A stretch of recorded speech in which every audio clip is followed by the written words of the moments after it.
I could not believe what was happening. After 3 years together, I had spent months planning the perfect proposal for Jessica. The ring had cost me $4,000, my entire savings, but she was worth it.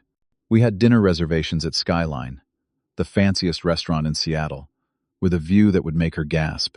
Everything was perfect until this morning, when she rushed out for work, leaving her phone behind. When it lit up with notification after notification, my world began to crumble. Before I share how my perfect proposal turned into the most calculated revenge plan, drop a comment telling me where you are watching from, and hit that subscribe button if you have ever had your trust completely shattered. My name is Philip, a 32-year-old software engineer living in Seattle. I first met Jessica at my college roommate's wedding 3 years ago. She was a bridesmaid, stunning in her blue dress with a laugh that carried across the room. I spent the entire reception working up the courage to talk to her, and when I finally did, we clicked instantly. Our relationship seemed perfect from the start. We enjoyed weekend trips to the coast, hiking in the mountains, and exploring the city's food scene together. 6 months in, I introduced her to my parents, who immediately adored her.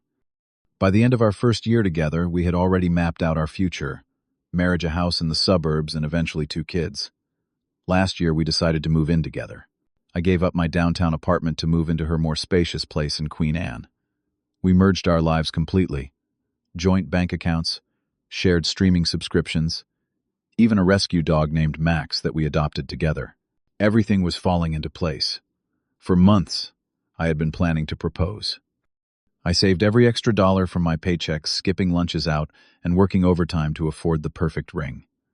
I chose a vintage platinum setting with a flawless 2-carat diamond that sparkled even in dim light. The jeweler had helped me customize it with tiny sapphires along the band to match the blue of her eyes. I had coordinated everything with Skyline Restaurant. The manager, Thomas, was excited to help with my surprise. We arranged for a special dessert with the ring presented on a bed of rose petals and champagne waiting on ice. I had even hired a photographer to capture the moment discreetly from across the room. But in the weeks leading up to my planned proposal, things started to feel different. Jessica began working late almost every night, claiming her marketing team had taken on a major new client. She guarded her phone carefully, always placing it face down, or taking it with her even to the bathroom. The affection that had once flowed so naturally between us now felt forced, her kisses quick and distracted.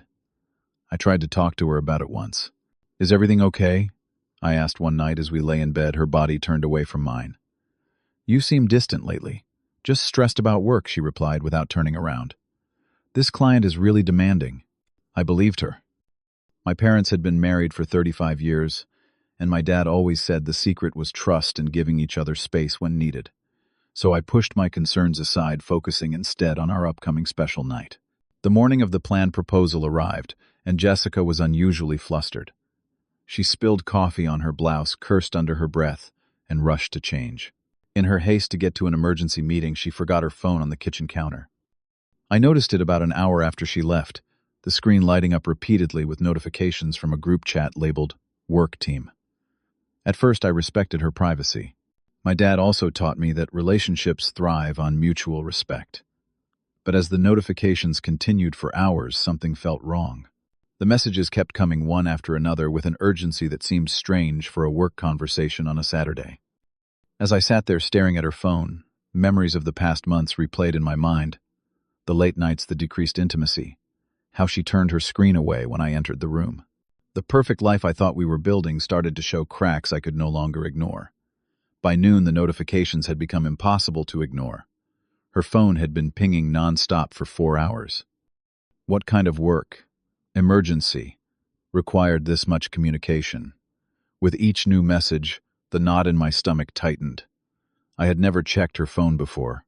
We had always respected each other's privacy, but something about today, perhaps it was the culmination of months of subtle changes or just intuition, pushed me past that boundary. With trembling hands, I picked up her phone. The lock screen showed dozens of messages from Work Team, but the preview only displayed, "Can you talk?" and "Are we still on for?" Jessica's password was our anniversary date, a detail that would soon become painfully ironic. I entered it half, hoping it had been changed, that I would be denied access and could put the phone down with my suspicions unconfirmed. But the screen unlocked instantly. The work team chat was not a group at all. It was a single contact, named Andrew. I tapped on it, and my world collapsed. The messages revealed an affair that had been going on for 6 months, half of our time living together. There were intimate exchanges, explicit photos sent back and forth, and detailed plans of their meetups at the waterfront hotel downtown. The same hotel where I had once surprised her with a staycation for her birthday. "Cannot wait to see you tonight," Andrew had written that morning. "Will Philip still be clueless about the work dinner?"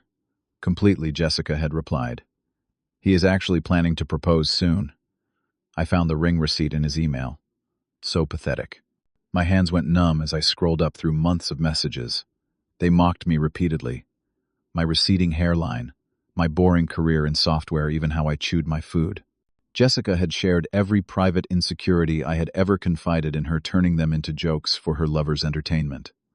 "He thinks I am working late again," read one message from 3 weeks ago. "If only he knew I was with you in that hotel room wearing nothing but that perfume you bought me." I found complaints about me that Jessica had never bothered to discuss directly. How my snoring annoyed her. How my enthusiasm for hiking bored her. How she found my family suffocating. All things she could have told me. All issues we could have worked through together. The betrayal went deeper than the affair itself. I discovered they had been meeting during her supposed work trips to Portland and San Francisco. Trips I had helped her pack for driving her to the airport with a goodbye kiss. I found photos of them together at the restaurant where we had celebrated our anniversary just 2 months ago. She had claimed to be there for a client meeting the next day, and had wanted to check it out with me first. My hands shaking, I discovered receipts for hotel rooms charged to our joint credit card, expenses she had categorized as work accommodations that I never questioned. There were dinner bills from nights she claimed to be working late, spa treatments they had enjoyed together while I was at a conference. As if the affair was not devastating enough, I discovered that Andrew was married with 2 young children. There were messages where they discussed his family, Jessica, encouraging him to leave his wife. "She does not deserve you," Jessica had written. "We could be so happy together without them dragging us down." The most painful discovery was a conversation with her best friend, Taylor. "How long are you going to string Philip along?" Taylor had asked. "Just until I figure things out with Andrew," Jessica replied. "Philip is stable and the apartment is mostly in his name. I need to make sure I have somewhere to land before I make any big moves. But the poor guy is going to propose, I know, and I will probably say yes. It buys me time, and the ring will be worth something when I eventually leave." The physical pain that hit me was unexpected. A wave of nausea so intense I had to rush to the bathroom. I barely made it before emptying the contents of my stomach. Kneeling on the cold tile floor, I felt as though my entire reality had shattered. As I returned to the living room, Jessica's phone pinged again. A new message from Andrew. "Did you talk to your friend about lending us the cabin next weekend?" I told my wife I have a business trip. Beside that message was a heart emoji from Jessica. The hours that followed passed in a blur of pain and anger. I sat on our couch, the one we had picked out together at a furniture store, after a playful disagreement about leather versus fabric, and replayed every moment of our relationship through this new lens of betrayal. The weekend she claimed to be visiting her sick grandmother. She was with him. The nights she came home late, smelling of unfamiliar cologne that she attributed to hugging a client. She had been with him. The decreased interest in our physical relationship explained away as work stress. Now it all made horrifying sense. My phone rang, jolting me from my thoughts. It was Jessica. "Hey babe," she said, her voice cheerful, in a way that now sounded hollow. "Just confirming our reservation at Skyline tonight. I am so excited I have been telling everyone at work about this fancy mystery date you planned." I nearly choked on the words, but somehow managed to sound normal. "Everything is set for 7 o'clock. I replied, my voice surprisingly steady. "Perfect. Sorry about rushing out this morning. Work has been crazy with the Adams account." The Adams account. Another lie. There was no Adams account. According to her messages with Andrew, she had met him for breakfast before a planned day together. "No problem," I said. "See you tonight." After hanging up, I hurled my phone across the room, watching as it left a dent in the wall we had painted together on a Sunday afternoon while dancing to 80s music. That memory, like all others, was now tainted. My initial instinct was to confront her immediately, to call her back screaming with rage, but a cold clarity was beginning to replace the shock. I remembered my previous relationship in college where I had discovered my girlfriend cheating and confronted her emotionally, only to be painted as the unstable, jealous boyfriend among our friend group. I had learned the hard way that raw emotion could be manipulated against me. Instead of acting impulsively, I forced myself to methodically continue through her phone. I needed to understand the full extent of her betrayal before deciding my next move. I found messages discussing plans for her to eventually move in with Andrew once he left his wife. They had even browsed apartments online together, planning their future while dismantling mine. The deeper I dug, the more I realized that several of our mutual friends knew about the affair. Messages to her friend group revealed jokes at my expense, pity for my ignorance, and even advice on how to maintain the deception. "Just keep him happy until you are ready to make your move," one friend had written. "Men are simple. Feed him, sleep with him occasionally, and he will not suspect a thing." Looking around our apartment, I saw photos of us, smiling at the beach, hugging at her sister's graduation, kissing under the Christmas tree at Rockefeller Center during our New York trip. Each memory now felt like a mockery, a performance she had put on while living a completely different life behind my back. In a fit of rage, I grabbed the velvet ring box from my jacket pocket and hurled it across the room. It hit our framed photo from our trip to Hawaii last year, cracking the glass, a fitting metaphor for our shattered relationship. My phone buzzed with messages from Taylor, Jessica's best friend. "So excited for tonight. Cannot wait to hear how it goes." She has no idea. The irony was unbearable. Taylor knew about both the proposal and the affair, playing both sides while watching the train wreck approach in slow motion. As I continued searching through her phone, I uncovered evidence of multiple other betrayals throughout our relationship. Early on, before we were exclusive, she had continued seeing her ex-boyfriend for several months. There were questionable texts with her gym trainer from last year that stopped just short of explicit but were clearly flirtatious. The foundation of what I thought was a loving, honest relationship had never existed. I'd been living in a carefully constructed illusion, while Jessica lived her real life elsewhere. Going through our financial records, I discovered she had been using my credit card to buy gifts for Andrew. Expensive cologne concert tickets, even a weekend bag for their trips. All while I worked overtime to save for our future, for the ring that now lay somewhere under the couch. Her betrayal extended beyond romance into the realm of financial exploitation. She had been discussing with Andrew how to upgrade from me once she had secured certain financial benefits, possibly even marriage benefits. They had joked about how my stable job and good credit score would help her qualify for better loan rates before she left. What hurt most was realizing how I had suppressed my own dreams for her. I had declined a promotion that would have required relocation because she claimed to love Seattle too much to leave. I had stopped playing in my weekend basketball league because she said it took too much time away from us. I had even distanced myself from certain friends she claimed not to like. All sacrifices made for someone who had been methodically planning to discard me. As evening approached, a cold determination replaced my shattered emotions. I refused to be a passive victim in this cruel drama. Instead of canceling the dinner and confronting Jessica in private, I began formulating a different approach, one that would allow me to reclaim my dignity and expose the truth on my terms. First, I needed to gather and organize all evidence methodically. I forwarded the most damning messages to my email, took screenshots, and saved photos proving the affair. I made sure to document the financial abuse as well, the receipts, the unauthorized credit card charges, the hotel bookings. Next, I called Thomas at Skyline Restaurant. "There's been a change of plans," I explained, my voice now calm and determined. "The proposal is off, but I still need that private table by the window." "I am sorry to hear that, sir," Thomas replied, confusion evident in his voice. "Would you like to cancel the photographer as well?" "No," I said, after a moment's consideration. "Keep the photographer. This evening will still be memorable, just in a different way." The restaurant had originally planned a special dessert presentation for the proposal moment. I asked Thomas to modify it. Instead of "Will you marry me" written in chocolate, I requested a simple message: "Truth always finds its way." With the restaurant arrangements modified, I made my next call, to Jessica's parents. We had always had a good relationship, and they had practically treated me as a son. They answered on the second ring, excited to hear from me, assuming I was calling about the proposal. "Philip, today is the big day," Jessica's mother exclaimed. "She is going to be so surprised." "There has been a change of plans," I said carefully, "and I think you should know why." I explained the situation as calmly as possible, without emotional embellishment. The long silence that followed spoke volumes. We had no idea, her father finally said, his voice heavy with disappointment. "Are you certain about this, Philip?" "I have seen everything with my own eyes," I replied, "and I think you should be there tonight."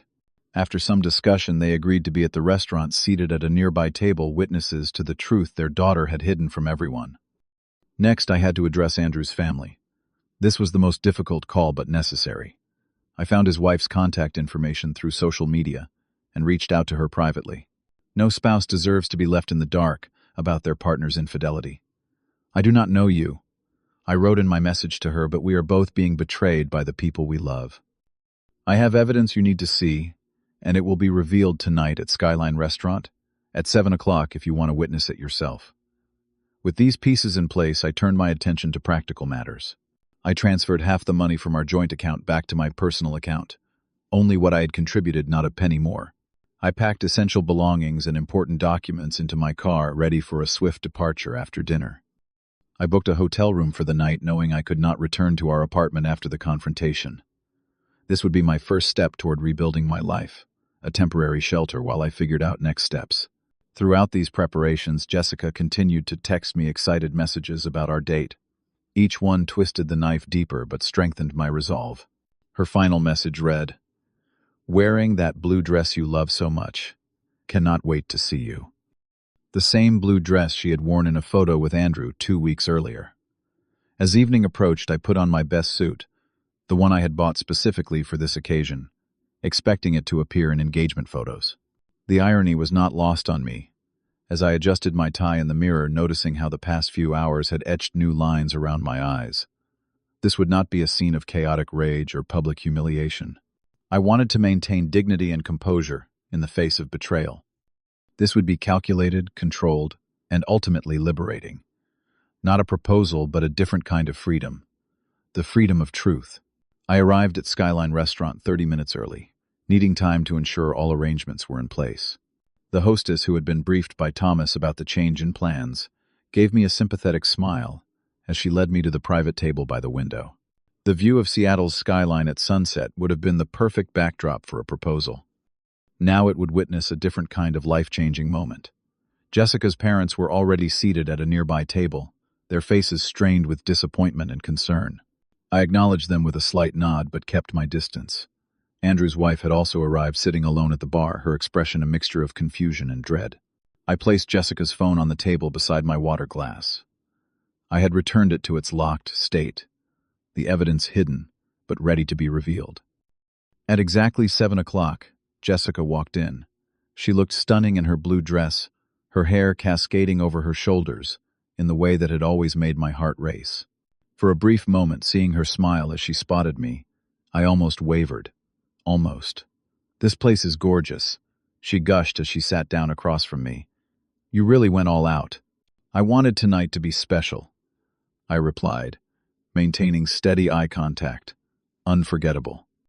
We ordered drinks and appetizers, making small talk that felt surreal given what was about to happen. Jessica chatted animatedly about her day, weaving lies with practiced ease. According to her, she had been in meetings all day, troubleshooting a crisis for the imaginary Adams account. "You forgot something this morning," I said during a lull in conversation, my voice calm. "Did I?" she asked, tilting her head slightly. "What was that?" I placed her phone on the table between us. "Your phone." Her smile faltered for just a moment before she recovered. "Oh, I have been looking everywhere for that. Must have left it on the counter in my rush." "It got quite a lot of notifications," I continued, watching her closely. "From your work team." The color drained from her face as understanding dawned. Her eyes darted to the phone, then back to me, calculating how much I might know. "Philip," she began, but I cut her off by unlocking her phone and sliding it back to her, open to her conversation with Andrew. 6 months, Jessica," I said quietly. 6 months of lies directly to my face. Every day. Her initial strategy was denial. "It is not what it looks like," she stammered, the oldest line in the cheater's handbook. "It is exactly what it looks like," I replied, my voice steady despite the storm inside me. "You and Andrew have been having an affair for half of the time we have lived together. You used our joint account to fund hotel rooms. You mocked me to him, revealing my most private insecurities." When denial failed, she shifted to minimization. It was just a few times she attempted, her voice dropping to a whisper. It did not mean anything. I was confused. 4 nights last month at the waterfront hotel was not just a few times, I countered. Planning a future together is not nothing, and confusion does not explain the calculated financial exploitation. As her excuses crumbled, Jessica's expression shifted to anger, a common defensive response, when guilt is undeniable. You had no right to go through my phone, she hissed, attempting to reclaim moral high ground. I almost laughed at the absurdity. That is what concerns you, your privacy, not the months of betrayal. At this point, Jessica noticed her parents sitting nearby, their expressions making it clear they had heard everything. Her face crumpled as she realized the audience to her humiliation was expanding. "You brought my parents into this," she gasped. "They deserve to know why there would not be a proposal tonight," I responded. Just as Andrew's wife deserved to know why her husband has been lying about business trips. Jessica's head whipped around to see Andrew's wife approaching our table, clutching printed copies of text messages I had sent her earlier. "Is this true?" Andrew's wife demanded, her voice breaking as she placed the messages on the table. "Have you been sleeping with my husband, the father of my children?" Jessica's composure completely shattered. Tears streaked her makeup as she looked frantically between us, searching for escape from the collapsing web of lies she had spun. The restaurant manager chose this perfect moment to bring out the special dessert, a beautiful chocolate creation with "Truth always finds its way," written in elegant script instead of the proposal message originally planned. "You planned all of this," Jessica whispered, finally understanding the full extent of my response to her betrayal. "You orchestrated this entire evening. I learned from the best," I replied calmly. "You orchestrated 6 months of deception. I simply created one evening of truth."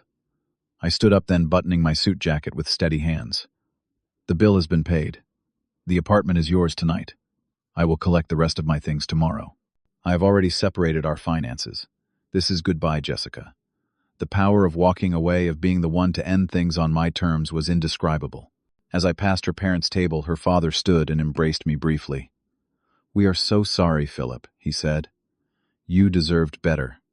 "Thank you for being here," I replied. "I think we all needed closure." As I walked out of the restaurant into the cool evening air, I felt a strange mixture of pain and liberation. The future I had planned was gone, but so were the lies I had been living with. For the first time in months, despite the heartbreak, I was breathing honestly. The weeks and months that followed were a journey through grief, anger, and eventually healing. The night of the confrontation, I checked into the hotel I had booked, finally allowing myself to fully feel the pain I had been controlling. I cried, until there were no tears left, mourning not just the relationship, but the future I had imagined with someone who had never truly existed. The next day, I returned to the apartment while Jessica was out to collect my remaining belongings. Friends came to help, forming a protective barrier against the emotional impact of dismantling the life we had built. Each object held memories that now felt tainted. The coffee maker we had bought together after endless research, the framed map marking places we had visited, the bookshelf I had assembled while she read instructions. My phone was flooded with messages from Jessica, alternating between desperate apologies, angry accusations, and pleas for another chance. I read them all but responded to none. The time for conversation had passed. Now was the time for separation and healing. Word spread quickly through our social circle. Some mutual friends tried to remain neutral, but most chose sides. I was surprised by how many people reached out to offer support, including several who admitted they had suspected something but did not know how to tell me. Their guilt was visible, but I harbored no resentment toward them. Confronting a friend with suspicions about their partner is an almost impossible position. Andrew's life unraveled spectacularly. His wife filed for divorce within weeks. His company initiated an ethics investigation due to his relationship with a client's employee, and he lost the respect of friends and colleagues. Jessica had cost him everything, just as they had planned to do to me. Jessica herself faced significant consequences. Her marketing firm had strict policies about relationships with clients, and the revelation that she had been involved with Andrew, whose company was a major client, resulted in her termination. The professional reputation she had carefully built was damaged, possibly irreparably. I focused on rebuilding my life piece by piece. I found a new apartment in a different neighborhood, began therapy to process the betrayal, and reconnected with friends I had neglected during my relationship. The basketball league welcomed me back without question, providing physical outlet for my anger and a community of support. One evening, while cleaning out a drawer in my new place, I found the ring I had thrown across our apartment in anger. I had grabbed it impulsively during my move-out, unable to leave behind something that represented such a significant financial and emotional investment. Looking at it now, I felt no attachment, no regret. I sold it the next day and used the money to book a solo trip to Japan, something Jessica had always refused to consider because she hated long flights. 6 months after our confrontation, Jessica reached out again, this time with a handwritten letter. Unlike her previous messages, this one contained a genuine acknowledgement of the pain she had caused and the mistakes she had made, with no expectation of reconciliation. I read it once, then filed it away. The apology was hers to make, but forgiveness would come on my timeline, not hers. I maintained strict no contact, despite her occasional attempts to reconnect. Each time I saw her name appear on my phone, it became easier to ignore. The power she once held over my emotions diminished with each passing month.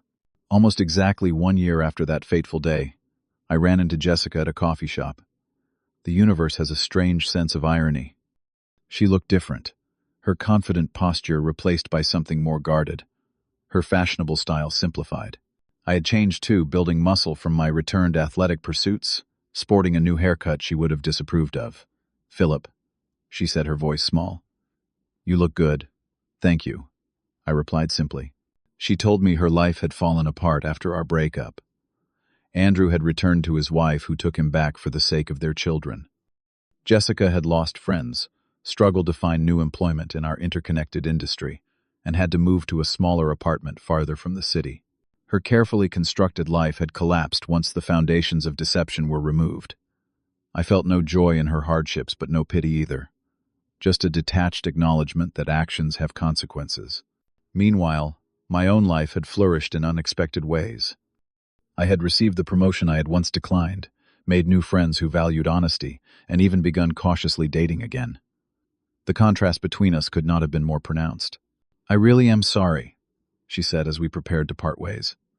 "I think about what I lost every day. I hope you find peace, Jessica." I replied, meaning it. "Goodbye." As I walked away, I realized that the most brutal revenge had not been the public confrontation or the exposure of her lies.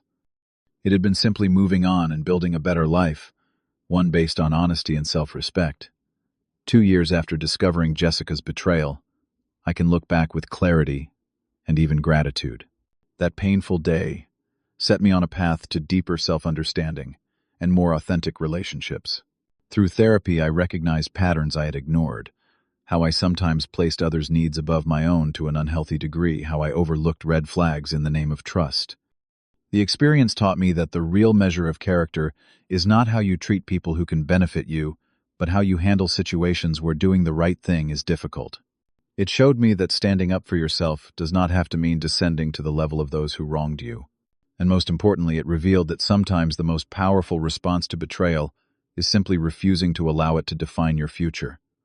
Life rarely gives us neat endings or perfect justice. Sometimes the lesson arrives in painful packages. But if there is one thing I learned from this experience, it is that truth, however delayed, always finds its way to the surface. And when it does, the freedom it brings is worth every moment of pain it took to get there. Have you ever discovered a betrayal that completely changed your life direction? Drop a comment below sharing how you handled it. Did you confront the situation or walk away? Give this video a thumbs up if you think I made the right choice with my revenge, and subscribe to hear more stories about turning life's worst moments into opportunities for growth. Thank you for listening to my story, and remember, sometimes the most brutal revenge is simply living well.